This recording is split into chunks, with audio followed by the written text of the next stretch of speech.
Hello. Let me see if I can lean this against the window. Aha. Okay, so welcome back. I'm wondering if I should use my earphones. Please let me know if you can hear. Okay, I just turned them on. Oh, hi, Aunt Sharon. Aunt Sharon, can you hear the audio? I just turned on my earphones. Give me a thumbs up or something. Oh, sweet. Okay, so what we're doing is, you guys totally don't have to watch this if you don't want to, but starting 2 days ago, I started reading aloud from The Alchemist. And so this is day 3, installment 3 of Read Aloud books, bedtime books. It's only 6 o'clock here in California, so it's not really bedtime, but it's later the further east you go. So as of, oh, hey, Renee. So I'm going to read, just like the past 2 days, I'm going to read for about 20 minutes. We'll see how far we go. Yeah, we'll take it from there. So yeah, like I said, no pressure to stay on and watch. Not that you would feel any, because you are completely anonymous and able to come and go as you like. Okay, so where we're at is Santiago the shepherd is like 3 days away from the, hey Nehemiah, 3 days away from the village, city place where the merchant's daughter that he's interested in lives. And he stopped and met an old man who told him that the old man is the king of Salem and has intervened because Santiago is at the very moment when he has the choice between following his personal legend, presumably to find the treasure, a buried treasure in Egypt, or give it all up for an ordinary life. And the old man has said that if Santiago meets him the next morning, he will, and gives him 1/10 of his flock, he'll tell him where, how to find the buried treasure. So that's where we are. Okay. The boy began again to read his book, but he was no longer able to concentrate. He was tense and upset because he knew the old man was right. He went over to the bakery and bought a loaf of bread, thinking about whether or not he should tell the baker what the old man had said about him. Sometimes it's better leave things as they are, he thought to himself, and decided to say nothing. If he were to say anything, the baker would spend 3 days thinking about giving it all up, even though he'd gotten used to the way things were. The boy could certainly resist causing that kind of anxiety for the baker. So he began to wander through the city and found himself at the gates. There was a small building there and a window at which people bought tickets to Africa. He knew Egypt was in Africa. "Can I help you?" asked the man behind the window. "Maybe tomorrow," said the boy, moving away. If he sold just one of his sheep, he'd have enough to get to the other shore of the strait, and the idea frightened him. "Another dreamer," the ticket seller said to his assistant, watching the boy walk away. "He doesn't have enough money to travel." While standing at the ticket window, the boy had remembered his flock and decided he should go back to being a shepherd. In 2 years, he had learned everything about shepherding. He knew how to shear sheep, how to care for pregnant ewes, and how to protect the sheep from wolves. He knew all the fields and pastures in Andalusia, and he knew what was the fair price for every one of his animals. He decided to return to his friend's stable by the longest route possible. As he walked past the city's castle, he interrupted his return and climbed the stone ramp that led to the top of the wall. From there, he could see Africa in the distance. I keep forgetting that the city he's on is like right across the strait from Spain to Africa. Someone had once told him that it was from there that the Moors had come to occupy all of Spain. He could see almost the entire city from where he sat, including the plaza where he'd talked with the old man. Curse the moment I met that old man, he thought. He had come to this town only to find a woman who could interpret his dream. Neither the woman nor the old man was at all impressed by the fact that he was a shepherd. They were solitary individuals who no longer believed in things and didn't understand that shepherds become attached to their sheep. He knew everything about each member of his flock. He knew which ones were lame, which ones were to give birth in 2 months, which were the laziest. He knew how to shear them and how to slaughter them. If he ever decided to leave them, they would suffer. He's trying to talk himself out of it. He's trying to talk himself out of going and giving everything up and going and finding the treasure. The wind began to pick up. He knew that wind. People called it the Levanter, because on it the Moors had come from the Levant. Levant? In the eastern end of the Mediterranean. The Levanter increased in intensity. Here I am between my flock and my treasure, the boy thought. He had to choose between something he had become accustomed to and something he wanted to have. And then there was also the merchant's daughter. But she wasn't as important to him as his flock, because she didn't depend on him. Maybe she didn't even remember him. He was sure that it made no difference to her which day he appeared. For her, every day was the same. And when each day is the same as the next, it's because people fail to recognize the good things that happen in their lives every day that the sun rises. That's an interesting idea. I left my father, my mother, and the town castle behind. They have gotten used to my being away, and so have I. The sheep will get used to me not being there too, the boy thought. From where he sat, he could observe the plaza. People continued to come and go from the baker's shop. A young couple sat on the bench where he had talked with the old man, and they kissed. That baker, he said to himself without completing the thought. The lavender was getting stronger still, and he felt the force on his face. The wind had brought the Moors, yes, but it had also brought the smell of the desert and of veiled women. It had brought with it the sweat and dreams of men who had once left to search for the unknown, for gold and adventure, and for the pyramids. The boy felt jealous of the freedom of the wind and saw that he could have the same freedom. There was nothing to hold him back except himself. The sheep, the merchant's daughter, the fields of Andalusia were only steps along the way to his personal legend. The next day the boy met the old man at noon. He brought 6 sheep with him.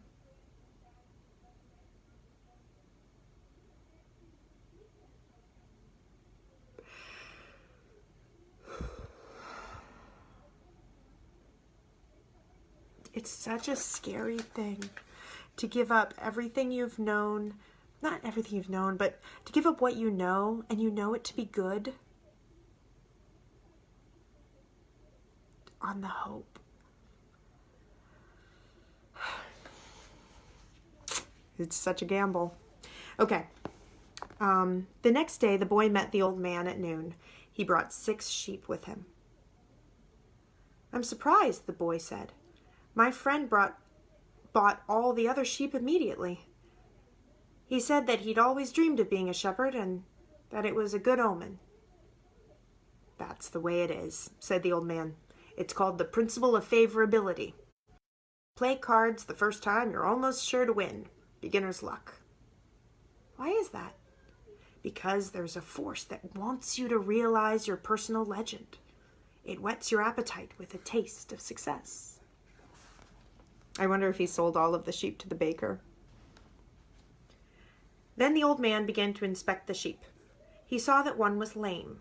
The boy explained that it wasn't important since that sheep was the most intelligent of the flock and produced the most wool. Where's the treasure? He said.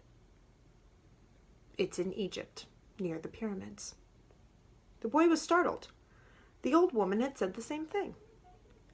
But she hadn't charged him anything. And also he hadn't told his dream to the old man. In order to find the treasure, you will have to follow the omens. God has prepared a path for everyone to follow. You just have to read the omens that he left for you. Here's a picture. Before the boy could reply, a butterfly appeared and fluttered between him and the old man. He remembered something his grandfather had once told him, that butterflies were a good omen.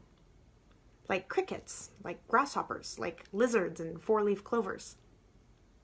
That's right, said the old man, able to read the boy's thoughts. Just as your grandfather taught you, these are good omens. The old man opened his cape, and the boy was struck by what he saw. The old man wore a breastplate of heavy gold covered with precious stones. The boy recalled the brilliance he'd noticed on the previous day. He really was a king. He must be disguised to avoid encounters with thieves.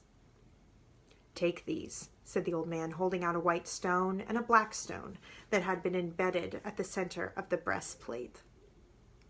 They're called Urim and Thummim. Thummim. Thummim? Urim and Thummim. Thummim? How do we say the Urim? I've always said Urim and Thummim, but it's not spelled that way. Anyway, I'm sorry. I don't know how it's pronounced. Urim and Thummim. The black signifies yes. The white, no. When you're unable to read the omens, they will help you do so. Always ask an objective question. Thanks. But if you can, try to make your own decisions. The treasure is at the pyramids. That you already knew. But I had to insist on the payment of 6 sheep because I helped you make a decision. The boy put the stones in his pouch. From then on, he would make his own decisions.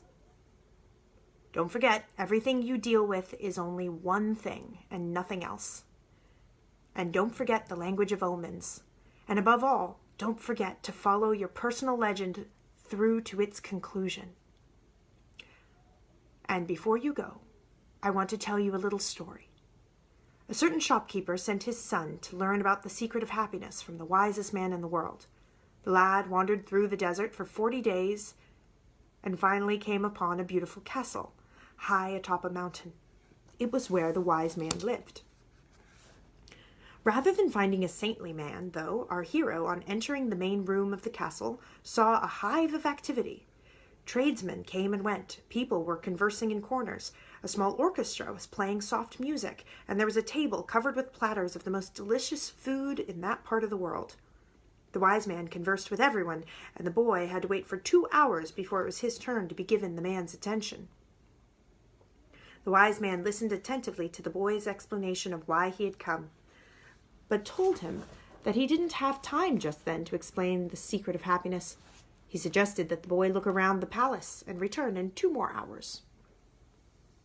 Meanwhile, I want you to do something, said the wise man, handing the boy a teaspoon that carried 2 drops of oil.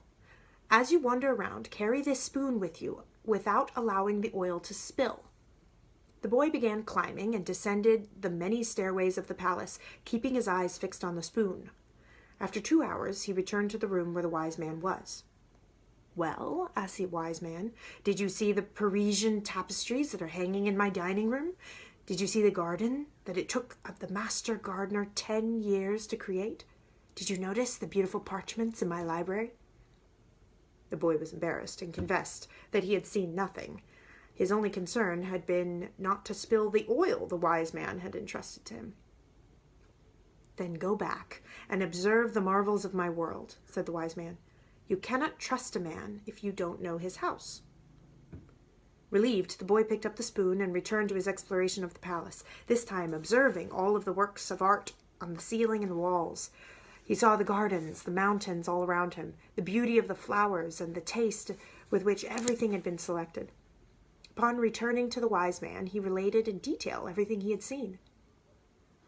But where are the drops of oil I entrusted to you? Asked the wise man.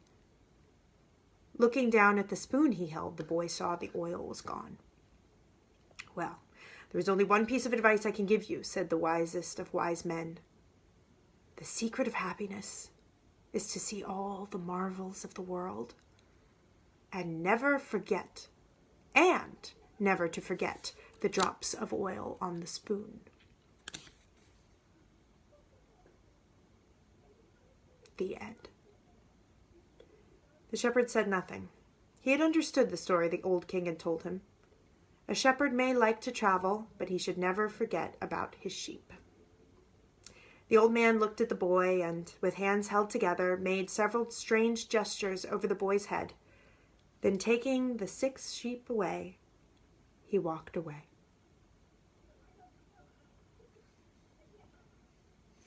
Surely not been 20 minutes yet. Let's see. That does seem like a very nice stopping point. I can never tell what time it is. Okay. Let's do another section, because that can't have been 20 minutes. At the highest point in Tarifa, there is an old fort built by the Moors. This is Tarifa is the name of the city he's in. From atop its walls, one can catch a glimpse of Africa. Melchizedek, the king of Salem, sat on the wall of the fort that afternoon and felt the Levanter wind blowing in his face. The sheep fidgeted nearby, uneasy with their new owner and excited by so much change. All they wanted was food and water. Melchizedek watched a small ship that was plowing its way out of the port. He would never again see the boy, just as he had never seen Abraham again after having charged him his 1/10 fee. That was his work. The gods should not have desires because they don't have personal legends. But the king of Salem hoped desperately that the boy would be successful. So I guess Melchizedek is like one of the gods. He doesn't have a personal legend, but the king of Salem hoped desperately that the boy would be successful. It's too bad that he's quickly going to forget my name, he thought. I should have repeated it for him. Then when he spoke about me, he would say that I am Melchizedek, the king of Salem. He looked at the skies, feeling a bit abashed, and said, I know. It's the vanity of vanities, as you said, my lord. But as an old king, sometimes one has to take pride in themselves. I love that. Hey, Mike, I'm reading The Alchemist, and we just had a meeting with Melchizedek, king of Salem. Okay, back to the boy. How strange Africa is, thought the boy. He was sitting in a bar very much like the other bars he had seen along the narrow streets of the Tangier. Some men were smoking from a gigantic pipe that they passed from one to another. In just a few hours he had seen men walking hand in hand, women with their faces covered, and priests that climbed to the tops of towers and chanted, as everyone about him went to their knees and placed their foreheads on the ground. It's a practice of infidels, he said to himself. As a child in church, he'd always looked at the image of Saint Santiago Matamoros on his white horse, his sword unsheathed, and figures such as these kneeling at his feet. The boy felt ill and terribly alone. The infidels had an evil look about them. I'm sure the author does not consider these people infidels, and the boy is at the beginning of his character arc. FYI. Besides this, in the rush of his travels, he'd forgotten a detail, just one detail, which could keep him from his treasure for a long time. Only Arabic was spoken in this country. The owner of the bar approached him, and the boy pointed to a drink that had been served at the next table. It turned out to be a bitter tea. The boy preferred wine. But he didn't need to worry about that right now. Oh yeah, they don't drink wine. They don't drink alcohol. Okay. But he didn't need to worry about that right now. What he had to be concerned about was his treasure and how he was going to go about getting it. The sale of his sheep had left him with enough money in his pouch, but the boy knew that in money there was magic. Whoever has money is never really alone. Before long, maybe in just a few days, he would be at the pyramids. An old man with a breastplate of gold wouldn't have lied just to acquire 6 sheep, surely. The old man had spoken about signs and omens, and as the boy was crossing the strait, he had thought about omens. Yes, the old man had known what he was talking about. During the time the boy had spent in the fields of Andalusia, he'd become used to learning which path he should take by observing the ground and the sky. He'd discovered that the presence of a certain bird meant that a snake was nearby, and a certain shrub was a sign that there was water in the area. The sheep had taught him that. If God leads the sheep so well, he will also lead me, he thought, and that made him feel better. The tea seemed a little less bitter. "Who are you?" he heard a voice ask him in Spanish. I wish I could say it in Spanish. I can't remember. I wanted to say "quién es," but I don't know. That doesn't sound right. The boy was relieved. He was thinking about omens, and someone had appeared. "How come you speak Spanish?" he asked. The new arrival was a young man in Western dress, but the color of his skin suggested he was from this country. He was about the same age and height as the boy. "Almost everyone here speaks Spanish. We're only 2 hours from Spain." "Sit down. Let me treat you to something," said the boy. "And ask for a glass of wine for me, please. I hate this tea." "There is no wine in this country," the young man said. "The religion here forbids it." The boy told him then that he needed to get to the pyramids. He almost began to tell him about the treasure, but decided not to do so. If he did, it was possible that the Arab would want part of it as payment for taking him there. He remembered what the old man had said about offering something you don't even have yet. "I'd like you to take me there, if you can. I can pay you to serve as my guide." "Do you have any idea how to get there?" the newcomer asked. The boy noticed that the owner of the bar stood nearby, listening attentively to their conversation. He felt uneasy at the man's presence, but he had found a guide and didn't want to miss this opportunity. "You have to cross the entire Sahara Desert," said the young man, who had said that... Oh, wait, whoa. "And to do that, you need money. I need to know whether you have enough." The boy thought it a strange question, but he trusted in the old man, who had said when you really want something, the universe conspires in your favor. He took his money from his pouch and showed it to the young man. "Ah!" The owner of the bar came over and looked as well. The two men exchanged some words in Arabic, and the bar owner seemed irritated. "Let's get out of here," said the new arrival. "He wants us to leave." The boy was relieved. He got up to pay the bill, but the owner grabbed him and began to speak to him in an angry stream of words. The boy was strong and wanted to retaliate, but he was in a foreign country. His new friend pushed the owner aside and pulled the boy outside with him.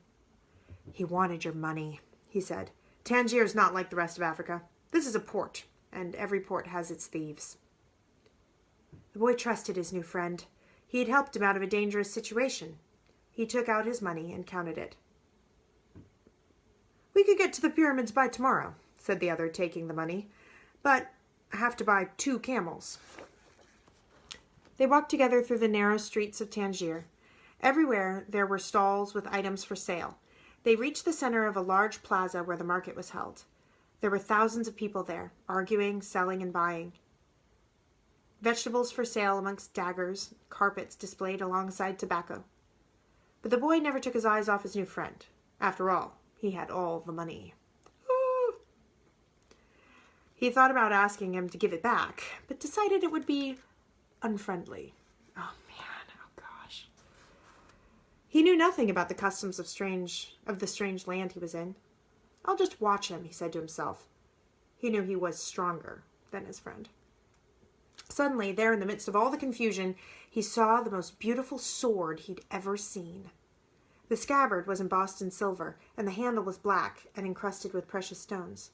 The boy promised himself that when he returned to Egypt, he would buy that sword. "Ask the owner of that stall how much that sword costs," he said to his friend. Then he realized he'd been distracted for a few moments, looking at the sword. His heart squeezed as if his chest had suddenly compressed it. He was afraid to look around because he knew what he would find. He continued to look at the beautiful sword for a bit longer until he summoned the courage to look around.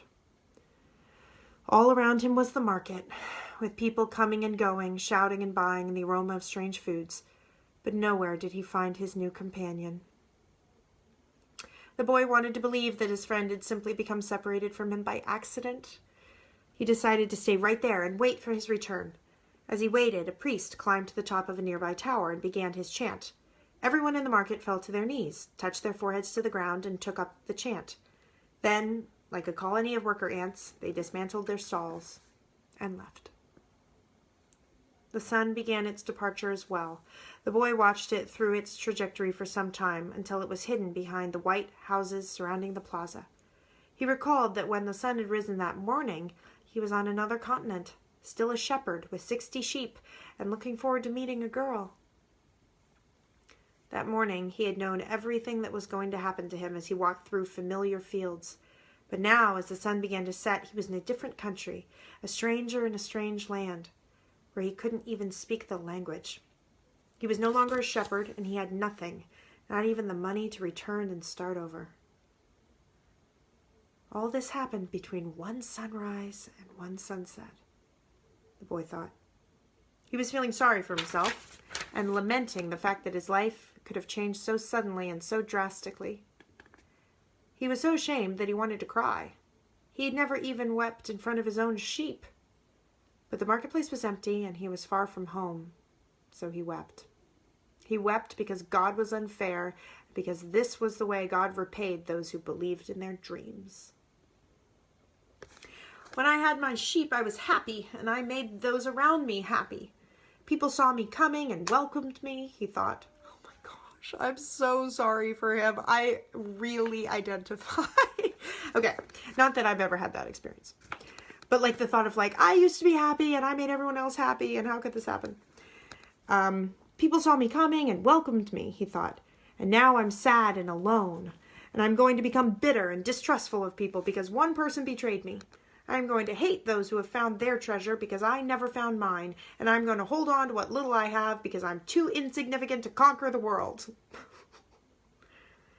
He opened his pouch to see what was left of his possessions. Maybe there was a bit left of a sandwich. Maybe there was a bit left of the sandwich he'd eaten on the ship. But all he found was the heavy book, his jacket, and the 2 stones the old man had given him. As he looked at the stones, he was relieved for some reason. He had exchanged 6 sheep for 2 precious stones that had been taken from a gold breastplate. He could sell the stones and buy a return ticket. But this time I'll be smarter, the boy thought, removing them from the pouch so he could put them in his pocket. This was a port town. The only truthful thing his friend had told him was that port towns are full of thieves. Okay, that's probably been 20 minutes, and this chapter looks like it's never going to end. Ooh, it will actually end. But I'm going to call it there because I have food cooking and I don't have a watch or a clock. And if it goes past 6:30, it could burn. So thanks for joining. Shout out again to Erin Densmore for the recommendation. I love it so far. I really relate, that travel lust thing. And shout out to Benjamin Brooke for setting the example with books of his own. If you guys like this, I'm enjoying it, and we'll do it another time. Goodbye to part 3.